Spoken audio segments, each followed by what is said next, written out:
Dream house అసోసియేట్స్కి స్వాగతం. మీరు తెనాలిలో ఓపెన్ ల్యాండ్పై ఇన్వెస్ట్ చేసి ఫ్యూచర్లో మంచి ప్రాఫిట్స్ పొందాలని చూస్తున్నారా? అయితే ఈ వీడియో మీకోసమే. తెనాలిలోని సుల్తానాబాద్లో ఓపెన్ ల్యాండ్ బ్యాంక్ ఆక్షన్లో సేల్కు వచ్చిందండి. ఈ ల్యాండ్ వచ్చేసి తెనాలి టు గుంటూరు రోడ్డుకి చాలా దగ్గరలో, కుశలవా హుందైకి దగ్గరగా, శ్రీ రామకృష్ణ మందిర ఆశ్రమంకి ఆపోజిట్లో ఉంటుందండి. ఈ ల్యాండ్ మొత్తం వచ్చేసి 260 గజాల్లో వెస్ట్ ఫేసింగ్తో ఉందండి.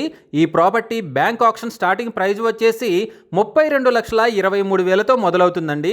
ఇది ఫిక్స్డ్ ప్రైస్ కాదండి, బ్యాంక్ ఆక్షన్ స్టార్టింగ్ ప్రైస్. తర్వాత ఈ ప్రైస్ పెరిగే అవకాశం ఉంది, గమనించాలి. ఈ ప్రాపర్టీ బిడ్డింగ్ లాస్ట్ డేట్ వచ్చేసి 29th April 2026. అలాగే బ్యాంక్ ఆక్షన్ డేట్ వచ్చేసి 30 April 2026. బాగా డెవలప్ అవుతున్న ఏరియాలో ఉండి తక్కువ బడ్జెట్లో ఉన్న ఈ ఓపెన్ ల్యాండ్ని మీ సొంతం చేసుకోవాలి అనుకుంటే స్క్రీన్ పై కనిపిస్తున్న మా నెంబర్లని వెంటనే సంప్రదించండి. అలాగే స్క్రీన్ పై కనిపిస్తున్న ఈ వీడియో యాడ్ నెంబర్ మాకు చెప్పినట్లయితే ఈ ప్రాపర్టీకి సంబంధించిన పూర్తి వివరాలు మీకు తెలియజేస్తాము. ఇలాంటి జెన్యూన్ బ్యాంక్ ఆక్షన్ ప్రాపర్టీస్ గురించి మీరు డైలీ అప్డేట్స్ తెలుసుకోవాలనుకుంటే మా యూట్యూబ్ ఛానల్ని సబ్స్క్రైబ్ చేయండి. అలాగే మా ఫేస్బుక్ అండ్ ఇన్స్టా ఐడీలని ఫాలో చేయండి.